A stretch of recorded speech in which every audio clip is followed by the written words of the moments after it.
What if video games and TV shows aren't actually the problem? I know that sounds strange, but because for years we've been told the opposite, that gaming wastes your time, that watching TV makes you lazy, and that if you really want to succeed in life, you should basically avoid all of it at all costs. But the more I thought about it, the more something didn't add up.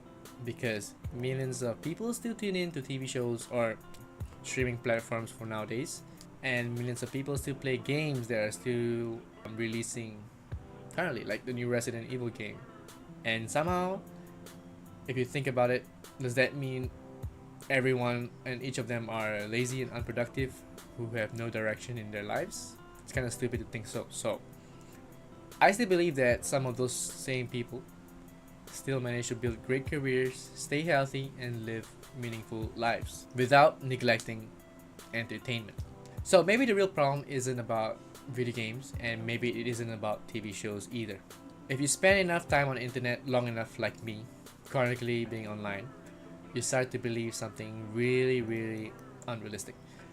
You start to imagine that every successful entrepreneur or successful individual wakes up in the morning at 5 a.m. or God knows how crazy, whatever crazy hour it is in the morning where the sun doesn't shine. They read their book immediately after washing their face. They meditate for an hour, and they stay away from video games as if it's an epidemic. But I like to think that successful people still need to relax. They still need to enjoy entertainment. They still watch shows and play games. So the question is, what's the difference? Oops, a fly. So I dive deep into this topic a little bit more, and I realized something really, really interesting, because every generation seems to believe that the next generation's entertainment is destroying society. Back in the 1950s, people thought that comic books were corrupting kids. Then television became the big problem, and then later on it was video games. And today there's still people that are debating whether games like Grand Theft Auto is ruining the minds of the young people. But here is the strange thing. Those same forms of entertainment eventually become completely normal, which makes you wonder, maybe entertainment itself was never the real problem. Because think about it, humans have always loved stories and games.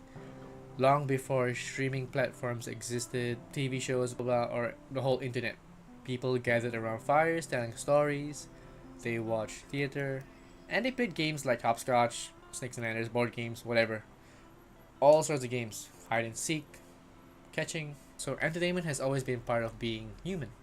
But I think the real difference today is something else. We almost never experience boredom anymore. Yes, the word boredom. Let it sit. The moment we feel a little bored, what do? We open YouTube, Netflix, play some sort of games, or just doom scroll social media. And that tiny moment where our mind will normally wander disappears instantly. But did you know that boredom actually serves a purpose? Some of the best ideas people have is when they are bored. When you're walking somewhere, staring out the window, or just sitting quietly with your thoughts. That's why there's a lot of videos nowadays saying stop consuming and start creating. But it is understandably hard for some people after a long day at work, mentally draining. They just want to sit down and rot. Or maybe even you have a very bad day, work, or bad weeks, bad months at work, a micromanaging boss, and your whole mood is just deep down to the lowest of low, and entertainment fills those gaps to make you happy again. So yeah, that's the only time I can think of if someone is unable to use those gaps of time to do something more productive. Which is fine. Nothing wrong with that. But modern entertainment nowadays is designed to never stop. What happens after you watch an episode on TV? Autoplay plays the next episode, streaming platforms recommend something new immediately, and games are built to keep you playing just a little longer, like they've always been.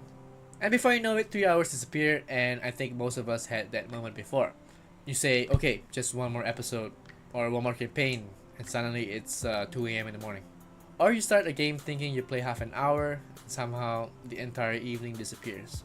I have definitely been there, and because I really love games, video games, and TV shows, because I love everything about storytelling and just bonding with friends. Nothing wrong with that. But think of video games and TV shows as dessert. So it can be a cake or something that you really like, mochi ice cream, whatever.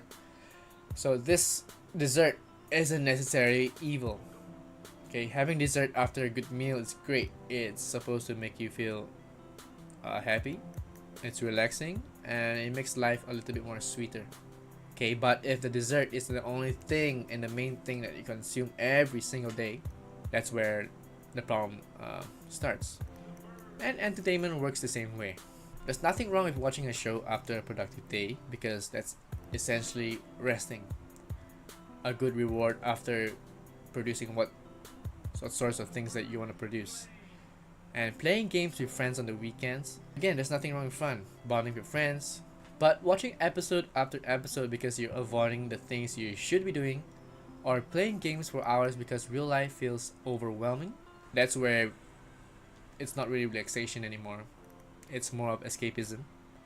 And I think that's where the real problem begins. So I feel like the most productive people in the world don't really completely avoid entertainment.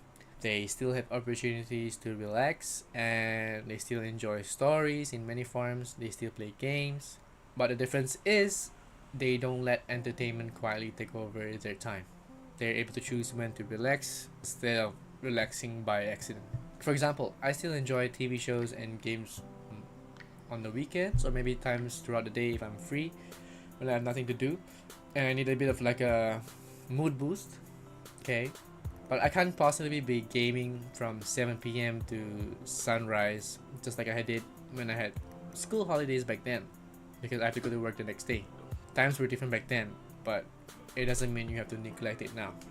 Okay, can't possibly do that and ruin my next day. I can still reap the benefits of entertainment, but I just have to accept the fact that times are different. So when you think about video games and TV shows again, just think of this dessert analogy because there's nothing wrong with enjoying them. But just like dessert, the problem only begins when it becomes the main thing you consume. And the question isn't about whether video games and TV shows are bad for you. The real question you should be asking is, are you choosing them or are they choosing how you spend your life?